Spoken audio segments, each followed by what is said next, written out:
Ashley's giving me finger guns. Hi, everybody. Welcome back to another episode of YA at Heart.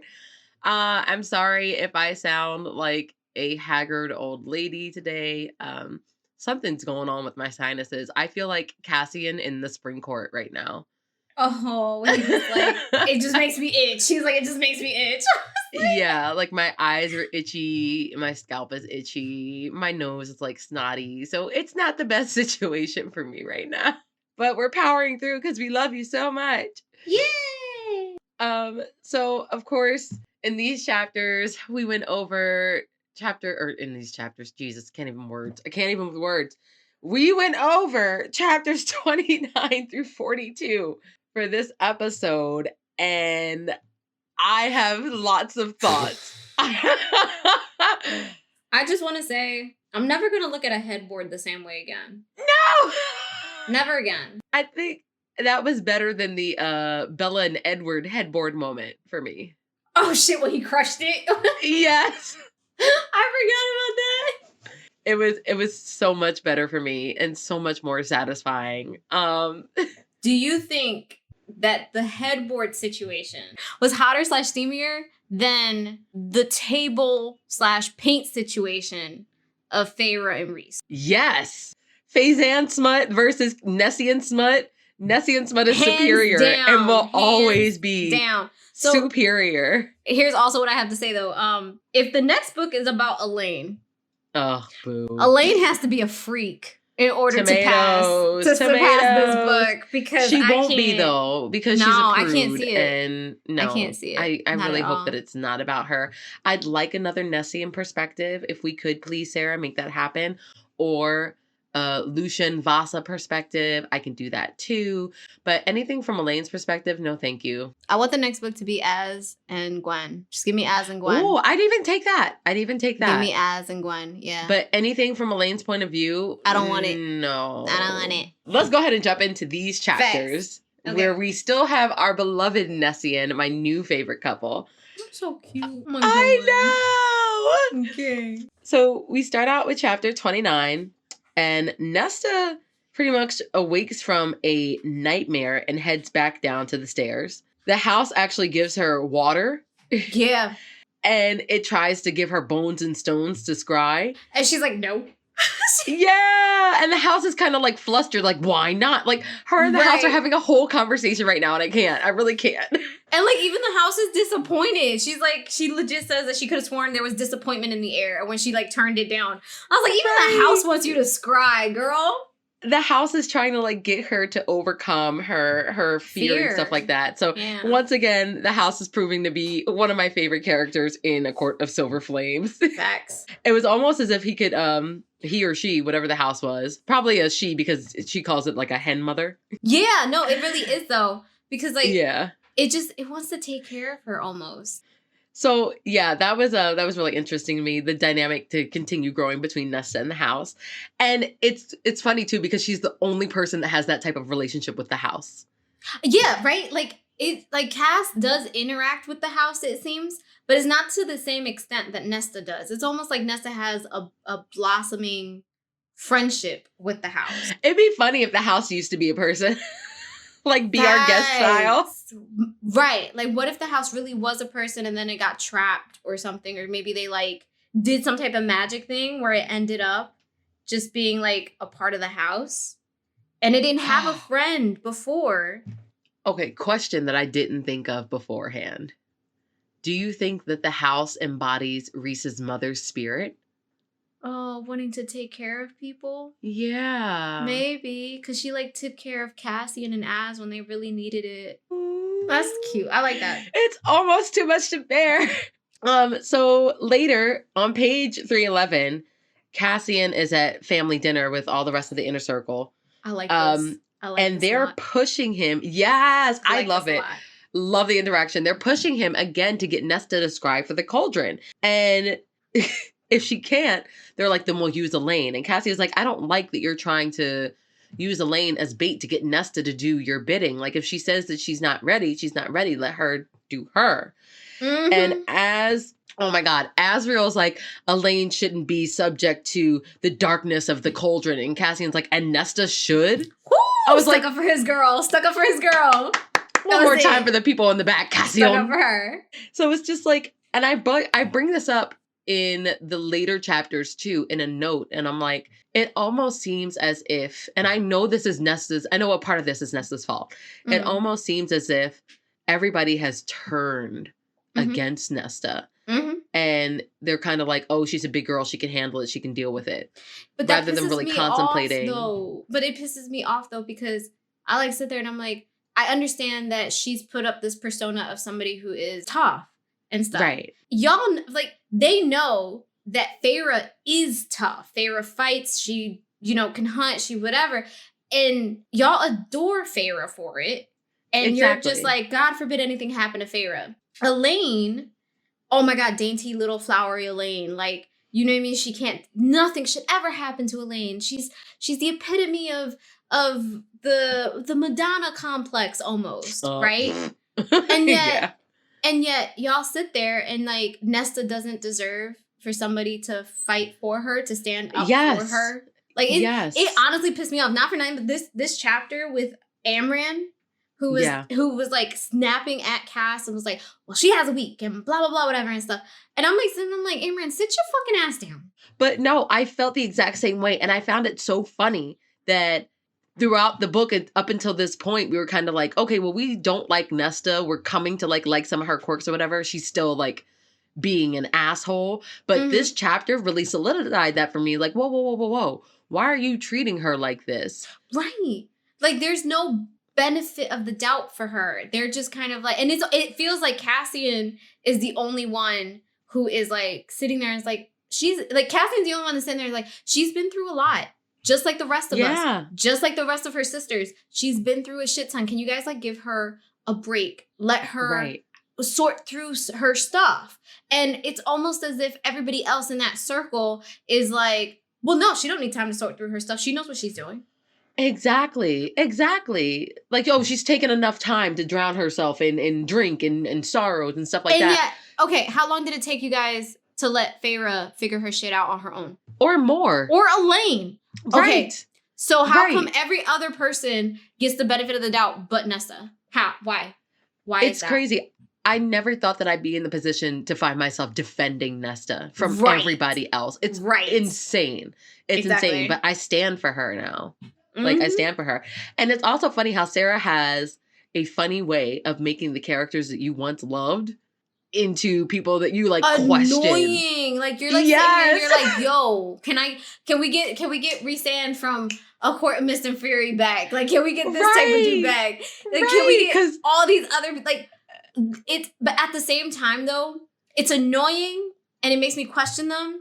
But at the same time, I like it because I'm like, okay, they are flawed. They're not. Yes. They're not perfect. Exactly. They're not perfect in any shape, way, or form. And like, they obviously question, they obviously make mistakes, and it makes them almost human while reading it. And it makes it more intriguing to sit and be like, okay, yeah, obviously, like, Amran is being a bitch, most definitely. But, like, for whatever reason, Varian is very much still in love with her, and he's very much like, hey, sweetie, we talked about this. We talked about being nice. About these? Yes! Right! Excuse me? She was like, I was like, oh my God. Okay.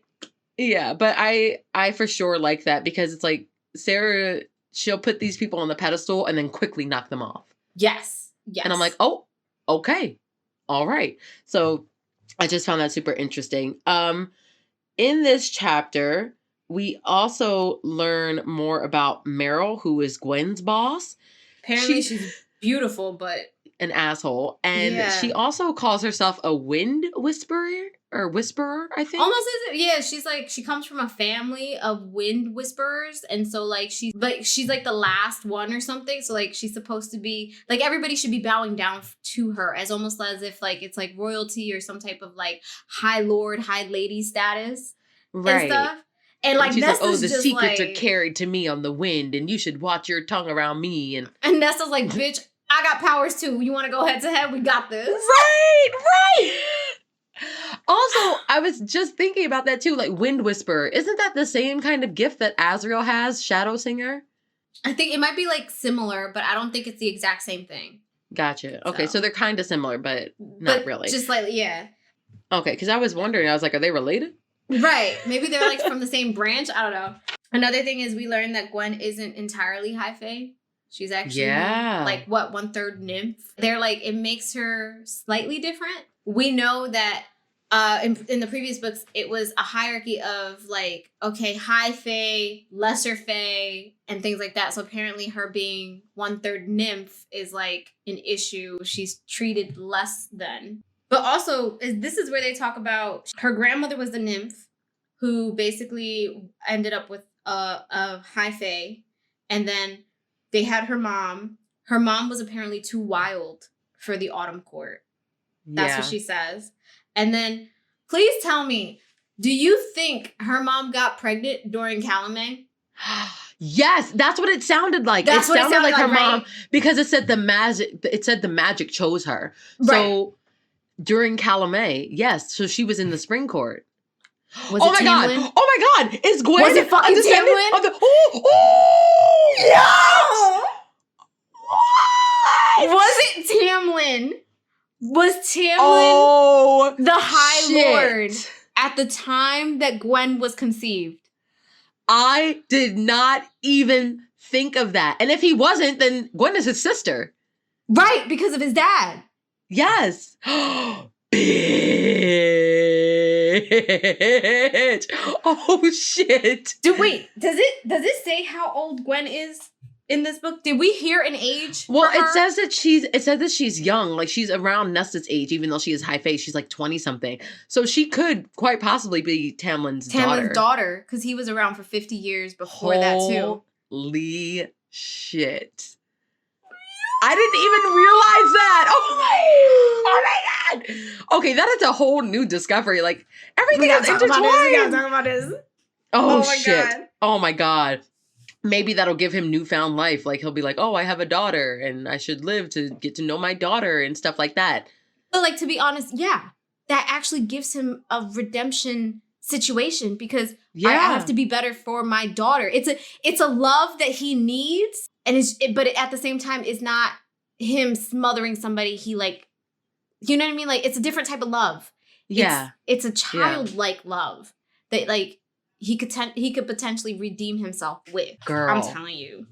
Can you imagine if we find that out and the next book is about Lucian finding out about his daddy and then Gwen finding out about her daddy? Then Asriel showing and everybody, up to Tamlin's house like, hey, yo. Hey, Papa. Oh my god, that's kind of crazy. Oh, also Gwen was a twin. Oh yes. We also Yeah. learned that Gwen was a twin. The only way that they could tell them apart was that her twin had webbed fingers, and she says had.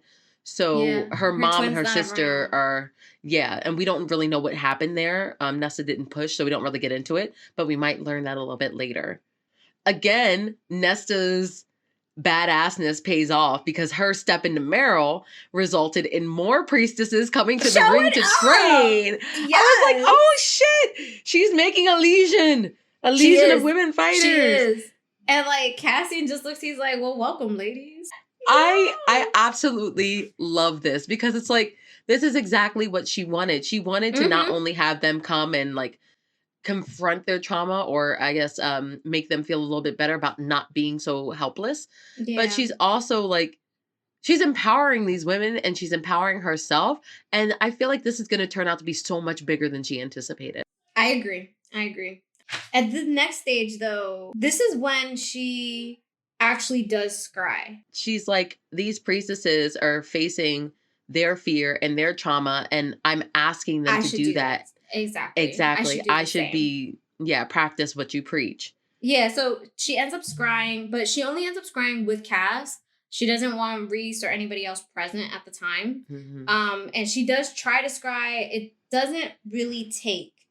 Like, her mind isn't, her mind isn't, like, blank enough. She can't clear out those thoughts of what happened last time. Right. So, like, it doesn't, the scrying is unsuccessful. But what ends up happening is she has, like, some type of nightmare or something, and, like, it awakens her magic. And then immediately Cass hears a scream. They start hauling ass down to where her room is. And like when they bust through, it's almost as if Nesta has no control over her powers. Like she's like the Yeah. way I envisioned it was she was on fire on her bed. And like Yeah. they didn't know how to like calm her down. They didn't know how to like put out or extinguish it. And Cass was like so desperate to get to her, to get her to calm down. Like he was willing to walk through that flame. He was like, through the fire, through the midnight, through it all. But ultimately, what ends up happening is Reese obviously feels that power and he comes running right in. His powers tried to blanket her powers and extinguish it, and it don't work. It doesn't work. It don't work. Bruh, when Reese is terrified, you know the shit is serious. But they do ultimately get her to calm down enough where she falls back into sleep. So like her powers are, you know, they extinguish. But then Reese is like sitting there and he's like, I can't even, like, he's just dumbfounded. He's dumbstruck. The part that got me was like, Reese was like, I was able to see what she saw when she went into the cauldron. I was able to feel what she felt. I didn't know her trauma was that bad. I'm like, yeah. So you should have a little bit more fucking sympathy. Yeah. Yeah. And then he also reveals her powers just pure death. Pure death. Pure death. Pure death. And I was like, they gonna need to she's gonna need more siphons than Cassian and Azrael. Facts, yo, she's gonna need a whole armor situation with siphons left and right. Like they said 7 was the max. Baby girl about to have 12 up in that bitch, all right? So then from there we move on to chapter 30. And like this was really cute, this first little beginning, because like she wakes up from her sleep and she looks over and Cassian had basically fallen asleep in her room on the chair. And he wakes up when he realizes that she's awake. He asks her like, are you all right? And she's like, yes, but it's because he knows, like he asks her if she's all right. She says yes, but he doesn't press the issue. He's like, she'll talk about it when she wants to talk about it. See, the fucking dynamic between them. It's so good. It's so good. I wanted to bring up on page 330. I was like, this is the healing that we needed and what we needed to see. I think it's Gwen and Nesta. They're basically talking about their trauma. Yeah. And what Nesta says is that perhaps in voicing those truths, they'd given them wings and sent them soaring into the sky above. And I was like, exactly. See what talking about stuff can do? Therapy, Rhysand. Where is it? Speaking of Rhysand, on 330, he's dealing with a whole nother type of trauma. So we know that Feyre is pregnant. The baby has wings. The baby has wings the way Azrael and Cass do. And so Rhys, this should have been a happy moment for Rhys and Cassian and Az. And Cass was happy and Az were happy and proud, but at the same time, the issue that they're having is Feyre isn't Illyrian. And so it's explained that Illyrian women have a specific anatomy that allows their pelvis to widen so that the baby with wings can get through. Feyre isn't like that. And Cassian asked the very simple question that we all would have asked. Well, can't she shapeshift and deliver the baby that way? And Rhys is like, no, unfortunately, her shapeshifting could cause some type of strain on the baby. And when they conceived the baby, she had shapeshifted into an Illyrian. What Rhys is having a really hard time is that the baby's wings don't bend. The woman who bears that child has to have the right type of anatomy to bear the child, and Feyre doesn't. And so Rhys is very scared that he could lose Feyre. Azrael also suggests that they tell Tamlin sooner rather than later about the pregnancy. Yes. And Rhys kind of got on my nerves again in this part. He's like, I don't care about how he feels about it. And I'm like, we keep coming back to this. We don't like Tamlin, but you don't have to be an ass about it. Like, you still need him. You need to be logical. And you need to not think so much with your feelings regarding this. Like, we know that you're never going to forgive Tamlin. We know that. That's fine. But you are still going to have to work together. It's the same way that you will never forgive Eris for what he did to Mor, but you still have a partnership with him. And I get it's easier said than done, Yeah. but this man is already hanging on by a thread. I mean, that's what Cassian points out right here in this little section right here. Cassian is the voice of reason. I understand that at that exact moment in time, Tamlin is not a priority to Rhys. Like, his Right. priority is the fact that Feyre could potentially not make it through the pregnancy. And I get that. I completely understand it. But at the same time, there's really no need to throw that much shade or to be like, oh, fuck him. Or if he steps over this border, he's dead. Or I hate that I have to coddle him right now. Like, Right. we Like, get it. We get it. At the same time, though, understand, as Lucian has said previously, you are going to need him. So yes. you kind of have to suck it up. Right. And also, like we discussed with Steph, you guys are kind of even. A life for a life. You know what I mean? Exactly. Right. But that brings us into chapter 31. Cassian limps into the House of Wind, and Nesta's like, what the fuck happened to you? Cassian, in order to get Rhys to help blow off some steam, Yeah. fought with him. Kind of like in A Court of Mist and Fury.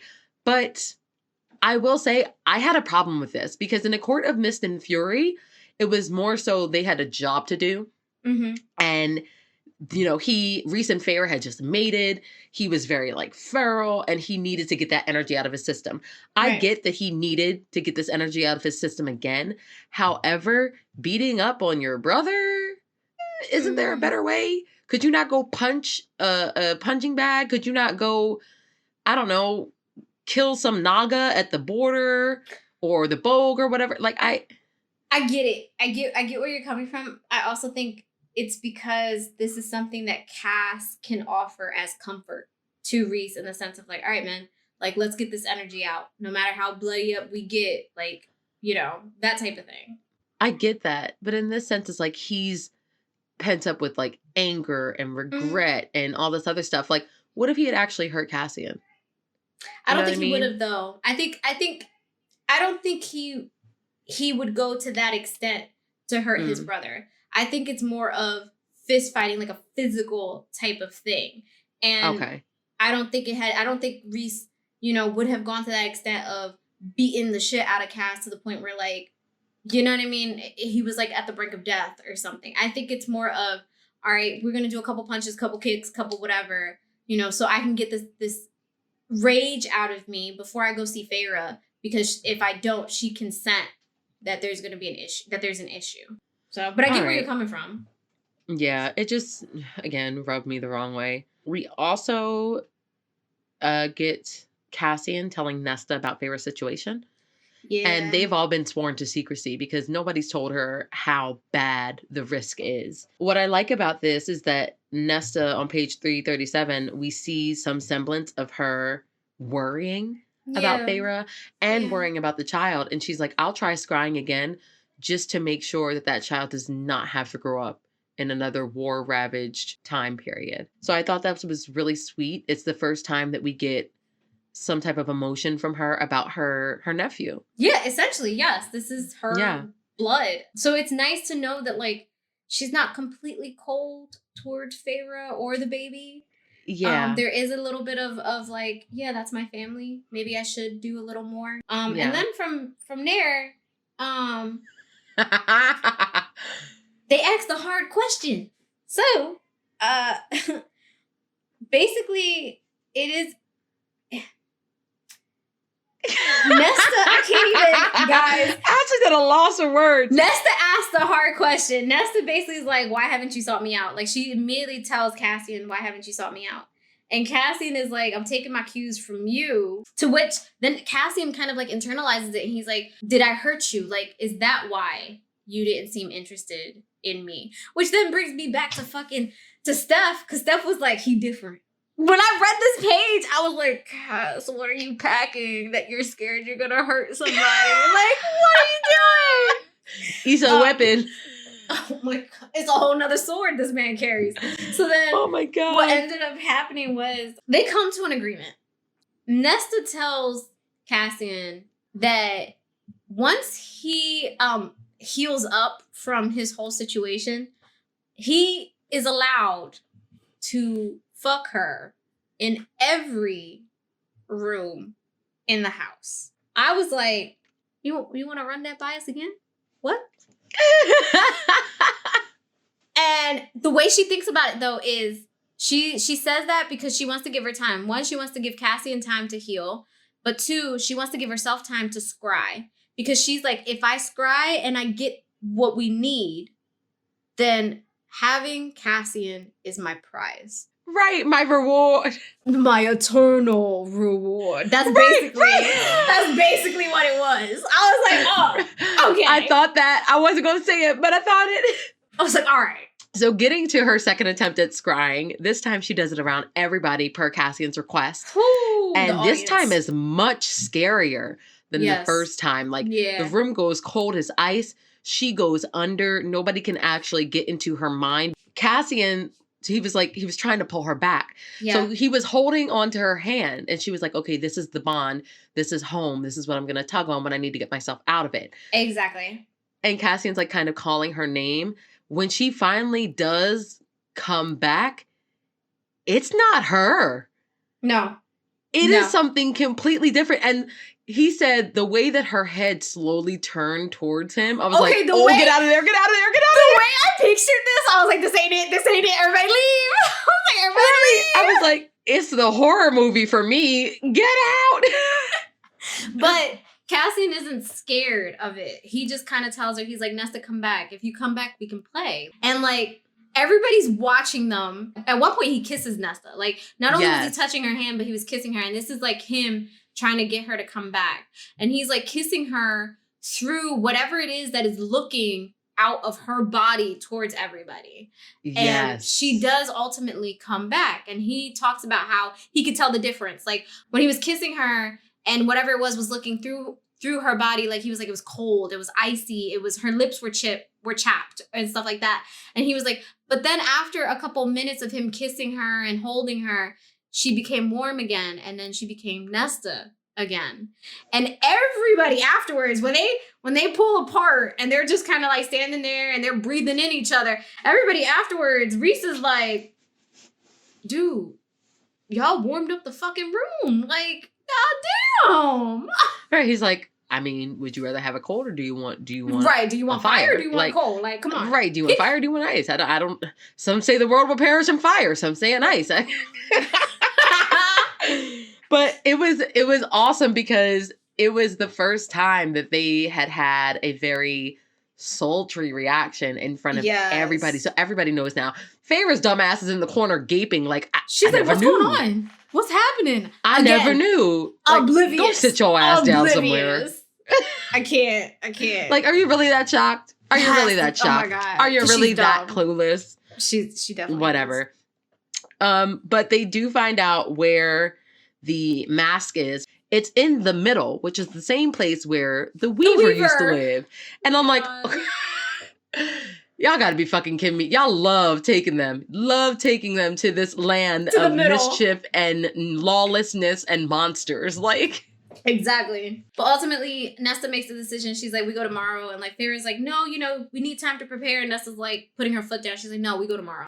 And ride at dawn, bitch, before I lose my nerve. Basically, she doesn't want to lose her nerve. And Cassian knows that. Cassian's like, we'll leave after breakfast. We got it. Like, we're good. So ultimately, chapter 32 happens. It's Cassian, and Nesta who end up going. Cassian, being Cassian, is making very light of the situation. Nesta and Az have a moment of understanding where they look at each other and they're like, we really about to go into this middle. We really are. Mm-hmm. Where the creatures roam. The one thing, or the couple of things that I want to point out about this before they get to the Dread Trove, or before they get to, what do they call it? They call it the Bog. Yeah, they call it like a bog or something. Yeah. The Bog of Orid. Yeah. I couldn't find, the name is so bizarre, I couldn't even find anything to replace it with. So. That says a lot. That says a lot. Yeah. So I'm just going to call it the Bog. Or actually, we can call it the Fog, because when they get there, it's really foggy. It's just foggy as fuck. Yeah. But before they go, Nesta kind of looks up the stairs to see if Elaine is going to bid her farewell. The description that Nesta gives for Elaine. Is it the one I'm thinking about? Yes, she was like, Elaine is like a dog, loyal to whoever feeds her and keeps her comfortable. I was like, yo! I Ah, sat there and I shit! was like, if that isn't the most accurate shit. What kind of dog is she? I'm picturing a golden retriever. I'm picturing a teacup terrier. One of those little prissy looking things you can put in a purse. That's what I'm picturing. Oh my god! You need a I little love bell it. to hear it I love coming it. around. Like ding ding ding ding ding. Yep. Oh my Yep. god. We need pictures, you guys. Send us pictures of all the dogs that you think Elaine is. Wait. No, seriously, guys. If you send us pictures of the dog that you guys think Elaine is, we will post it on our stories. Oh We will yeah. post it We'll on the post it on a story. stories. We might even give away a prize. Shit. Facts. So they're in the middle and they're searching for the mask. They're like, just put a net out, cast a net out, see what you feel, right? Yeah. They're flying around. They get higher up into the mist. And Nesta's like, Cassian, I feel something or someone. Like, we're not alone. Yeah. Cassian looks back to tell Azriel, go. He gone. Again, we're back in the horror story. Bruh, I was like, nothing can ever be, it could all be so simple. Not with them. But they rather make it hard, like.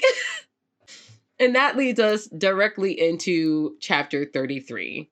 Yeah, so then Cassian like freaks out obviously because Az is and then he sees the blue siphon. Azriel is surrounded by Autumn Court soldiers and like Cass is like still holding on to Nesta. He's like, what the fuck? Obviously, here's the issue. Nesta isn't trained well enough to join them in a fight. So No. Cassian can't drop down immediately and help Az. And he turns himself around to find a spot to put Nesta down in. And Nesta knows, she's like, shit, the minutes that he's wasting trying to put me down somewhere where I'll be safe is like minutes that could cost Azriel his life. You know what I mean? So like she starts to really understand how pathetic it is almost that she hasn't been training from the very beginning.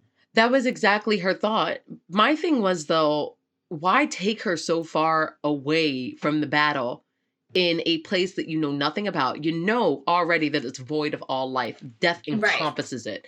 Right. And that anywhere you put her, she could be swallowed up into a void. Facts. No, it's why true. Why not keep her at least a little bit closer to where you are? Actually, you know what? No, I answered my own question because he'll be distracted. Exactly. Remember when Az did that thing where he was like, "Oh," and then Cass was I answered my own damn question. And see, distracted. That's what happens when we talk about things and strategize out loud. So then what ends up happening is Cassian drops her down on a tree. This is like the bog or whatever. So the way I pictured it was like there's like a marshy area and stuff, but there's like land here and there with trees. Yeah, it's like Shrek's swamp, but less nice. Yes, yeah, exactly. So he drops her in a tree and he goes back to help Azriel. And then we switch to Nesta's point of view, and Nesta is like, they've been gone way too long. Something must have happened. She starts to freak out. So she actually makes her way off of the tree and gets down to the ground to do what? I don't know, because it's not like she would have known where to go, would have figured out what's happening. It was just like a feeling. She's like, okay, we flew this way. Oh shit, I have to get in the water to swim to him. Well, I know how to swim. Did he not tell you about all of the creatures that live within this place, especially in the water here? And your dumbass still decided, I'm going to swim to my love. So she looks down at her reflection, and she sees her reflection, and then something catches her, so she looks up. She looks back down. There is something staring at her through her reflection, and she's like, oh, fuck. I was like, yo. Yeah, and it's not herself. It's not like, who is that girl I see staring straight back at me? No, girl. Not her. And not to mention, the water is like, it's not like your regular, like maybe grayish You can't see blue. through it. Bruh, it's black. She says it's inky black and it's thick. So we move on to chapter 34. Nesta freaks out. She stumbles backwards. And wouldn't you know it, the creature that pops out of the water is called a kelpie? I'm not calling it that. What is it called? It's a kelpie. I'm just not calling it that. Right? I'm calling it the kelp monster. I'll take kelp. It's just because the thing is scary as fuck. Right. And the way it's for described. it to have that name, like a kelpie, like, no, that's not scary enough. The kelp monster isn't scary enough either, but it helps. Earlier, Cass explained to Nesta, like, there's these creatures in the water, and he, mentioned this specific creature. And he was like, this creature is known to drag people into the water to essentially rape and then kill them. And Yeah. I was like, what the fuck? Kill and eat your flesh. And I was like, okay, this is worse. I was like, this is worse. Oh my God. And it's speaking to Nesta in this like ancient language. And she's just like, I can't get up.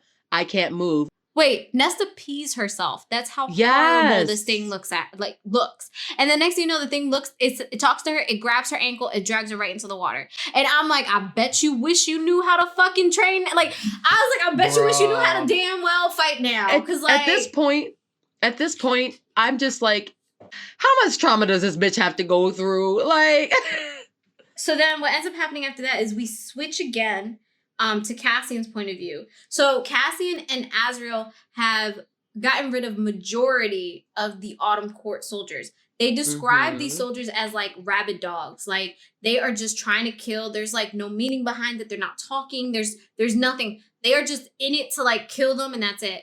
Luckily, they're able to capture at least 2 of the soldiers to take them back to the Night Court to at least try to figure out what's going on. Because they're like, there's no way that these guys are conscious. There's like they have to be under a spell. My initial thought was, do you think they're both being controlled by Joe Pesci? I also thought that. Like as I read it, I was like, maybe it's like some type of mind control that's happening, and like they just don't know what they're doing. I didn't even register that fucking Brillo might have found the crown, and why are they always one step ahead of them? Thanks. So then what ends up happening is once they've subdued the 2 Autumn Court soldiers, Azriel and Cass, so they try to go find her. Cass gets there. There's no Nest. When I tell you this man fucking screamed. You know Stranger Things where they're in the woods and they're like, wow! Yeah. Yeah. That was Cassian calling for Nesta. He's like, Nesta! Yep. Oh my God. That moves us into chapter 35. And now we're back with Nesta. She's under the inky black water, being dragged down by this horrible monster. She immediately starts to have like PTSD to like the cauldron. And then the thing kisses her, I think, right? Yeah, it basically, because she's drowning under the water. So it kisses her and it gives her air from its horrible, foul, flesh-eating mouth. It rips up the sides of her face. And she gags, but the reason behind it, and this is so bad, the reason it gives her air is because it wants her alive so that it can rape her and then keep her alive while it's killing her and eating her flesh. That is why it gave her air. I was like, if this isn't the most horrible monster. That and the fact that he's pretty much like violating her. Yeah, he's like groping her and touching her and everything. Yes. Yeah. And then she has PTSD from Thomas. So I'm just like, Jesus Christ, Sarah, how much does she have to go through? Like, this is unnecessary. At that point, once he gives her air, it continues to like drag her further into the water. And at this point is when Nesta's like, okay, I have to do something. And what ultimately happens is her magic calls to the mask. And so she's able to grab it. The mask immediately gets summoned to her hand. She grabs it. And the only thing she can think to do is slam that bitch right on her face. Well, yeah, because that's the only way you can use it. Shit. I mean, if that's going to save your life, then by all means, do it. So once she does that, we move on to chapter 36. And Nesta describes like, it's a lot. Nesta describes like, she doesn't need to breathe under the water, essentially. She becomes a different being. Yeah. She doesn't need to breathe under the water. Her lungs no longer hurt, her body no longer aches, like there's no pain. She's able to summon the dead. Like there was dead bones and bodies on the ground where she was being dragged. In her head, she's like, I want them to tear this thing apart. And that thought process summons the dead to be like, all right, we gotta go tear this thing apart. Not Nesta rising up out of the water as a goddess of death with the kelp monster's head. She's holding it just by like his the hair. King of Hybrid. She's got a signature move, guys. She's got a thing. move. She's got a thing for decapitation. You know what, Nesta, baby? I'm here for it. I'm here for it. Did you notice, though, because she came up, when she came out of the water as a different being, both Azriel and Cassian bowed. Yes. They bowed before the queen of the damned bitch. Yes. It was a whole thing. I was Yep. like, yeah, she rose up out the water like a messiah in that bitch. I was like, okay, Facts. Ness. Yes. And nothing, look, you know it's bad because nothing ever rattles Azriel. And he No. was rattled. He was like, oh shit. I'm just going to go ahead and take the knee. Bend the knee. So, oh my gosh. After they bend the knee and Nesta comes back to her own, the mask comes off of her face, which apparently is a big thing because once you put the mask on, you're not able to get it off. And they're able to get her back to Hewn City. Yes. And that's where we are in chapter 37. And they realize as they're torturing the soldiers that they're not... There's nothing there. They are not in their right minds. No. And yeah. So Feyre suggests that they call down Helion to kind of see what kind of spell is on them. Mm-hmm. And I'm like, great idea, Feyre. But also, side note, yes, Daddy Helion, bring him back, man. Please, because I miss him. Yeah, I love that man. But I also was like, oh shit, do you think that Helion and Lucien are going to meet up? I would Have they met before? No. That's the thing. The first time they had ever been in the same room was during A Court of Wings and Ruin when Feyre had that meeting with everybody. Right. That was the first time they had ever been in the same room. I need them to discuss. What I need is for them to be in the same room and actually have a conversation. Words. Yes. Because I feel like the moment they have a conversation, it will click for somebody. It'll snap into place for somebody. It will click for somebody that, oh shit, this is father and son. Right. So I'm really hoping that happens. I don't know about you also, but the fucking phrase, Sarah, you need to find a different phrase. Because like to like was mentioned back to back, on page 377, on page 378, on page 381. I'm taking notes now. Every time this bitch says like to like, I'm going to take a shot. And I'm going to see how drunk I get throughout this entire book. This was so funny because I legit, the more I read and the more I saw that line, the more I thought of you. And I was like, oh shit, Morgan's going to be pissed. Because it was like fucking everywhere. Shit. It was everywhere. Bro, I posted a story about it today. I was like, if I have to hear or read like to like one more time, I'm going to toss this fucking book out the window. No. And then I'm going to go downstairs and go get it because my annotations. I like this couple. So then after they agree that they're no longer going to try to torture the soldiers or anything like that. They're going to ask Helion to come and figure out what's going on. They make their way to Nesta, essentially, to figure out, like, what happened. Rhys basically asks Nesta, like, could he see what happened through her head? And she does. She allows him to go ahead and see what went down. Amber explains a little more of what happened. So, like, the Kelpie thought that Nesta was a sacrifice. I also wanted to know, did you catch that Rhys basically told Cassian, like, hey, you're not even hiding your emotions now. You're just wearing them on your sleeve. And Cassian was like, I'm past the point of caring whether you know whether or not I like Nesta. I love Nesta. And I was like, oh my God. When he said that, I was like, this man. Cassian needs to be protected at all costs. At all costs. Nesta will protect him. Also, Nesta says that the mask to her is super dangerous because she liked the way that she felt when she had it on. Yes. She didn't have any pain, any guilt, any suffering. She didn't want or need for anything. And she was like, that itself is seductive and why it needs to be destroyed. No, and it makes a lot of sense because, like, she's somebody who's gone through a lot and she hasn't been able to deal with it properly or be able to deal with it in a positive way. And so for the mask to be able to provide her with, like, that type of silence, which is what she was looking for, it's very tempting to her. So she's just kind of like, almost like a drug addict, almost like an alcoholic. Like, she's like, if I'm not in the room, if I don't have any access to it, then it's better for me so that I don't fall into temptation. Later in the chapter, when everything is kind of calmed down, Cassian decides to bring Nesta dinner. And of course, she is in the bath, butt-ass naked. And this obviously leads to the deed that we have been waiting for. I was so excited for this. I have two things to say. Okay? Then I'll beg you to ride me into oblivion. Woo! That line right there. What? What? It was that line for me. It was that specific line for me. That, and what was the other one? Oh my God. We have another finger looking good moment. Or should I call it another how many licks does it take to get to the center of the Tootsie Roll Tootsie Pop moment? Listen, for Cassian, it's how many licks does it get to the center? That's what it is for Cass. He had every one of those fingers in his mouth. I was like, oh my God. Oh my God. Oh my God. I was like, Cassian, I need you to reel this in a little bit. This is getting rated NC-17. I don't know if I'm okay with that. Right.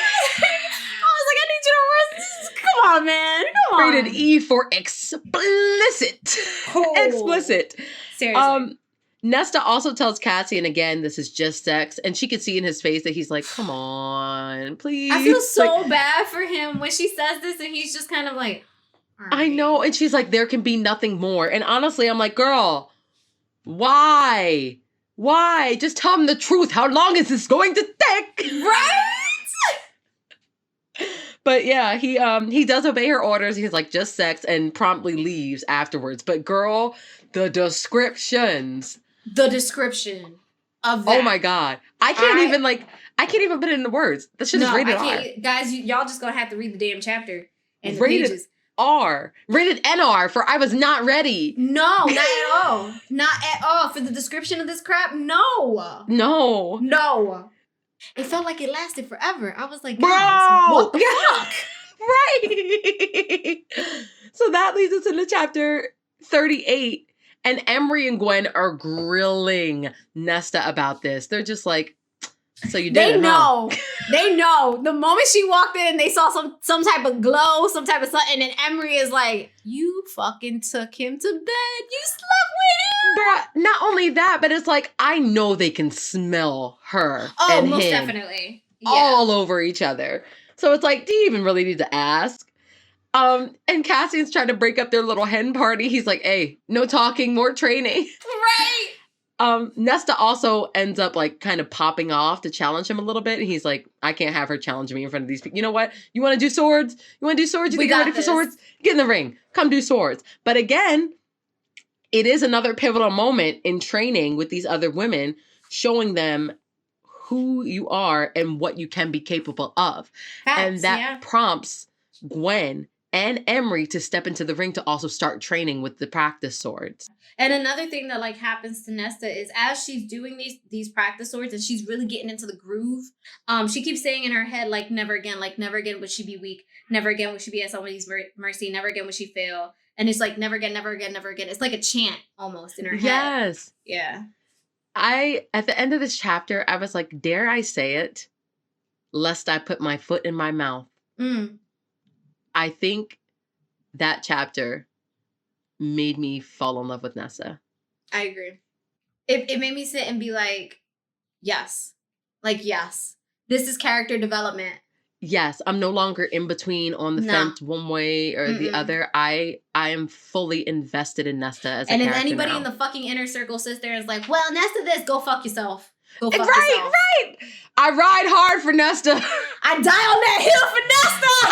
I wouldn't die on that hill for anybody else, bro. Nobody else, but I will die on that hill for Nesta. Exactly. Nesta has got my seal of approval.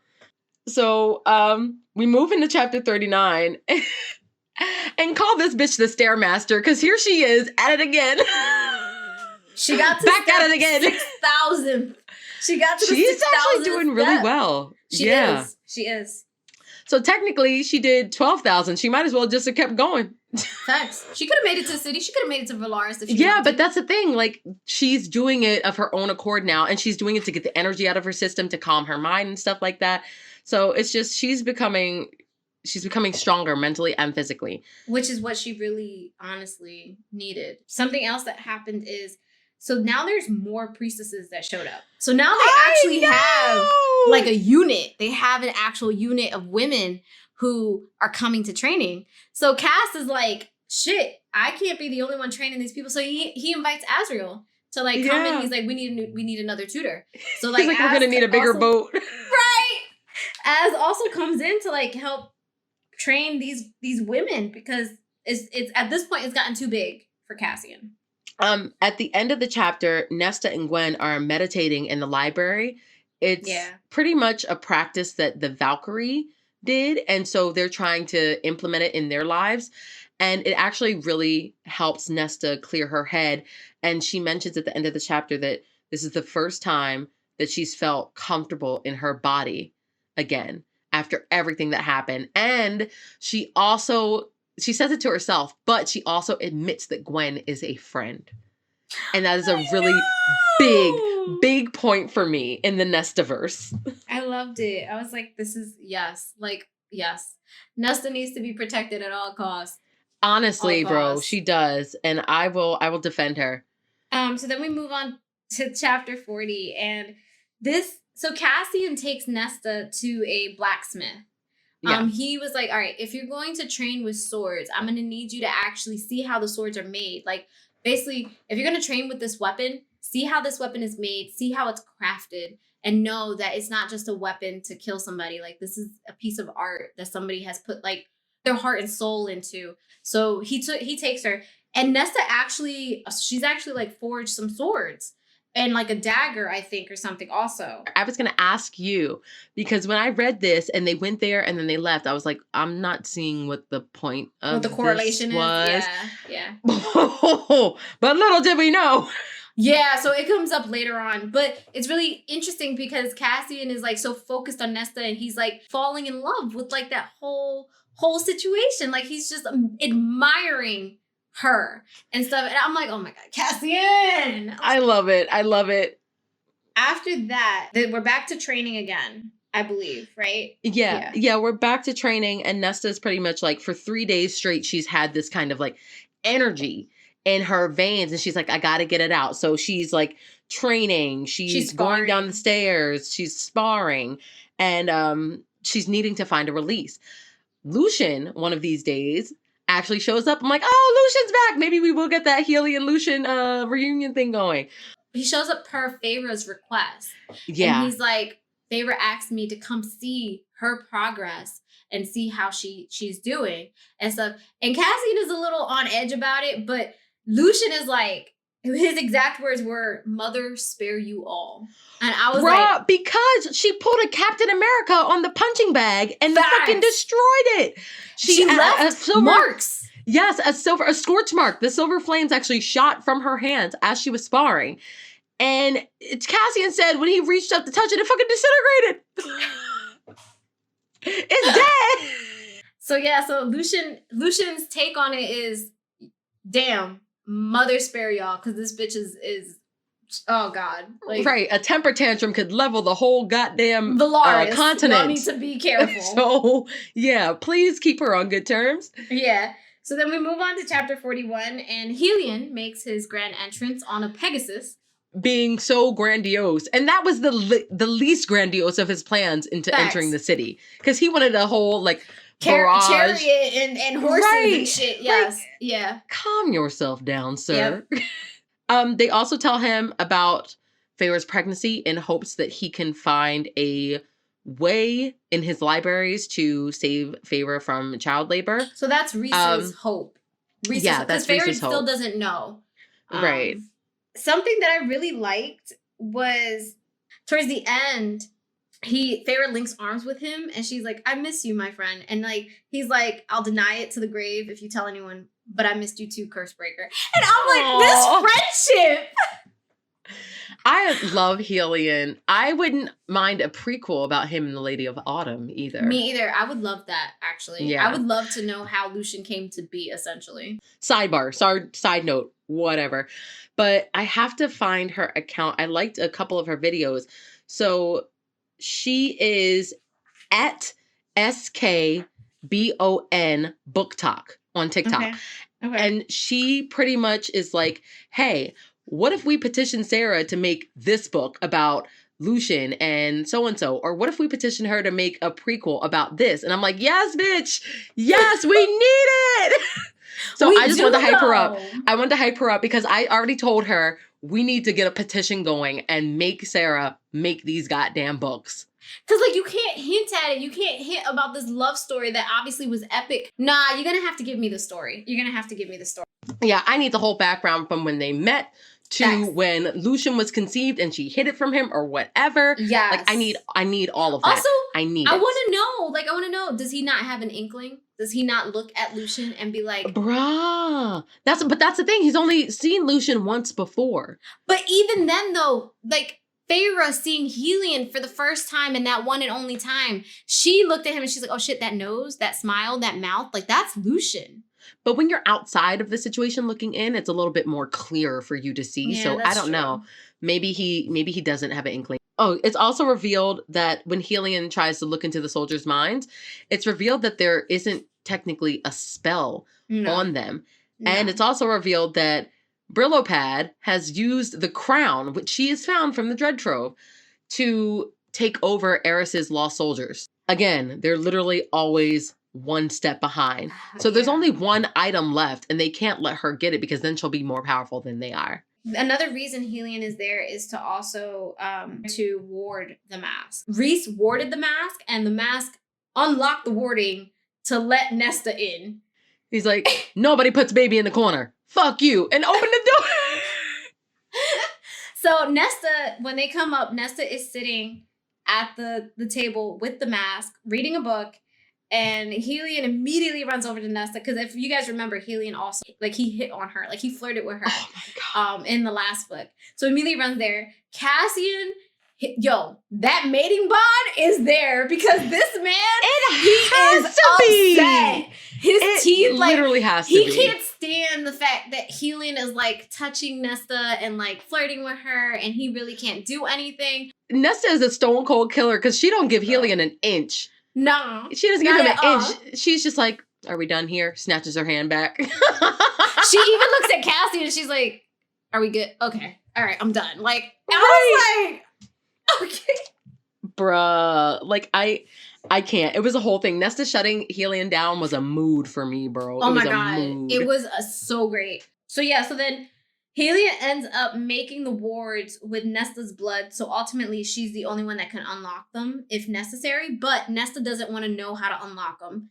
So she's like, have Rhys basically learn how to unlock them. And then they agree that they have to tell Eris about his soldiers. Immediately, Rhys tells Cass, like, you have to go tell Eris about the soldiers. And then he looks at Nesta and he's like, you go with him. Because she knows how to play the game. So Eris can be elusive and whatever. They don't know if they can trust him, honestly. Yeah. And they're like, Nesta knows how to play his game. So it'd be better for both of you to go in tandem. Basically, Nesta knows how to maneuver politics. And that's basically what makes them a good team. So Rhys looks at it that way and he's like, she knows how to maneuver politics because she just knew, just recently, she knew how to maneuver Helion. With no problem. Make a High Lord shake in his boots. So, that's Nesta. That's Nesta. And then the chapter once again turns sultry. We get more of Cassian and Nesta's spicy time. And oh my God. Like, they finished the first time and then she's like, I need more of you. I was like, don't stop till you get enough. Well, they've never had enough. They're never going to get enough. Don't stop till you get enough. So that's basically the song. Exactly. So it was the second time for me where they started. And the phrase is, ladies and gentlemen, put your hands on the headboard. And then hold on tight. Bruh! First of all, I had two thoughts. One was, you better hold on tight, Spider Monkey. Because I'm always going to relate back to Twilight. Always. And two was, please keep your hands on the headboard and your knees apart while the ride is in motion. Yo. And it left me speechless. I've read smut. Okay? This puts smut to shame. Bruh, not gonna lie. Some of these scenes in here I liked better than some of the scenes in King of Battle and Blood. Some of the scenes in here I like better than some of the scenes in From Blood and Ash. Yeah, I feel like one, it's the character situation and development and their relationship, and then two, It's that writing. Oh my God. All I gotta say is, you could read this and probably get a couple ideas for yourself. Oh yeah. Hands on your knees. Hands on your knees. No, hands on the headboard. That's really what it is. Hands on the headboard. Hands on the headboard. Okay, so we move on to chapter 42. Cassian has been summoned to Rhys and Feyre's house. So essentially what happened was, if you guys remember, we talked about the blacksmith, right? And how Nesta went in and she forged 2 swords and a dagger. So the blacksmith comes out of nowhere and he drops these swords and these daggers for Rhys. And he's like, take them. They're made with black magic. They're not for this world. Take it. They're possessed. They're cursed. The Right. Bruja. The Bruja had her way with them. Right. Yeah, that was pretty funny. I wish that we could have had more of that interaction just for the sheer fact of him being like, what the fuck? They're not of this world. Right. Oh my God. What that ends up having is, basically, Cassian has to explain what went down. He has to be like, well, Nesta, touched these swords. She like forged them or whatever. Then they end up figuring out like Nesta actually infused her powers with the swords. She created a new trove. Basically, unexpectedly, without even meaning to. She just needed to get the energy out. Amren basically talks about having Nesta continue to forge weapons. Like, she's like, let's use Nesta and let's have her continue to forge these weapons, because obviously we could use these weapons against our enemies. So then Amran is pushing for Rhys to become king of Perinthian. And she's like, basically she tells him like, look, the cauldron has been nice to you up until now. It's not going to continue to be nice. You need to do what it wants you to do and become king of Perinthian. Otherwise, it'll offer it to somebody else. And I'm just like, Bitch. I am not in love with the idea of Rhys and Feyre being king and queen of Perithian. Like, and he even brings up, he's like, we'd have to go through a whole nother war. So that's the war that you have with Brillo, and then the war that you have with the other High Lords trying to rule. Like, is it actually worth it? That's what I was coming to. Like, who, like, you're gonna have a war with all the High Lords because who's gonna give up their territory? Nobody. Exactly. Nobody's going to yield their territory and nobody is going to bow to you. She's like, oh, Nessian might bow, the other lords bow. Callias will bow, Lord of the Winter Court. And I'm like, wasn't their relationship just strained? That's going to be a no for me, dog. Yes. And they were like, oh, and Tarquin will bow because you're fucking his brother or whatever. Like, because you're fucking very. I'm like, no. So it's just like, it didn't make any sense to me. And I was just like, y'all are really creating problems for yourself now. It made me dislike Amran. Because at this point, I'm like, you open your mouth and you say all the wrong things. Yeah, I didn't like that. I didn't like that at all. And I'm really hoping that doesn't happen because it doesn't sit well with me. No. But that's where we end for the chapters for this episode. I was going to ask, do you have any predictions moving forward? Because there's a shit ton of stuff that's going on right now. Okay, so I do think what you had mentioned before about like the Valkyrie, I honestly think though that like maybe it'll extend past them. Maybe it'll be like this whole not supernatural, but like this whole like magnificent unit of women who had gone through so much trauma and then were trained by the best of the best. Now you have a whole new Valkyrie unit that Cassian and Nesta could help lead. Okay. I predicted, because at the end of the chapter 42, Rhys and Amren were like, you don't tell Nesta anything about this. And Cassian was kind of like very against that. So they're going to let Feyre decide or be the deciding factor. But I do think that regardless of whether they say yay or nay, Cassian's going to find a way for Nesta to not only begin to train with her power, but also train with the objects that she made. Okay. Yeah. I can see that. Yeah. I also think that with the amount of times that Nesta and Cassian have gone at it, that she's going to get pregnant. I don't know. I feel like Feyre's pregnancy is like enough for right now. I mean, the amount of shit that Sarah is throwing at us right now, why not? Why not? Right. Because we are getting thrown with a lot. It's like snowball after snowball after snowball. Like you Right. get It's like left, right, left, right. Brillo Pad is starting a war. Reese should be king. Start another war. Joe The Pesci's out Dread there. Trove. Nesta created magical objects. I'm like, whoa, whoa, whoa, whoa, whoa. Oh, Sarah, God. Sarah, It's Sarah, too much. Sarah. Too much is happening. Sarah. Now I understand the videos about on TikTok of that girl pretending to be Sarah J. Maas's Right. She's editor. like, but we can't have this. We can't do this, Sarah. I need you to find a You want different to read word. that back to me and explain yourself? I need you to explain, because if you can explain to me, then the readers will understand. Oh my God. Yeah, that's at this point where I'm at. But Yeah.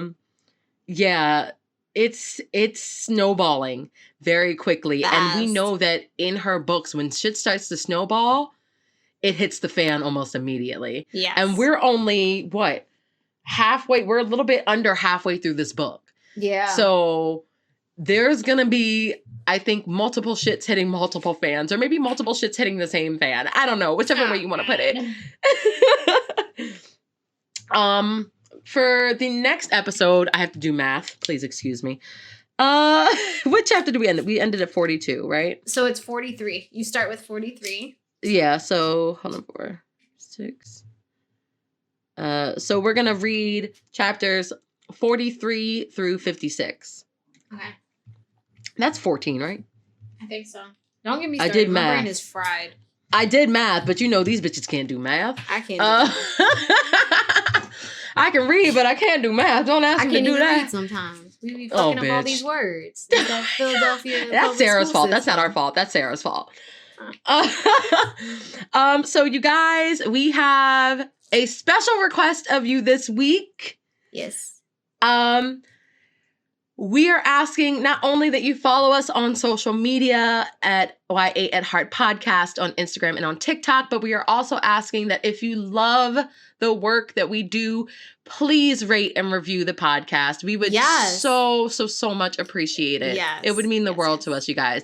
And make sure that when you rate it and you review it, you leave your Instagram tag so we can specially thank you on the podcast and Facts. on social We'll do media. Shout outs and stuff. Yeah. Yeah. Might even send you some stickers, maybe a t-shirt. I don't know. Exactly. I don't know, you know? Right. But yes, thank you guys so very much from the bottom of our hearts. So with that, we want to say thank you guys for joining us. Thank you guys for listening. Stay tuned to the next episode. And always stay YA at heart. Bye. Bye.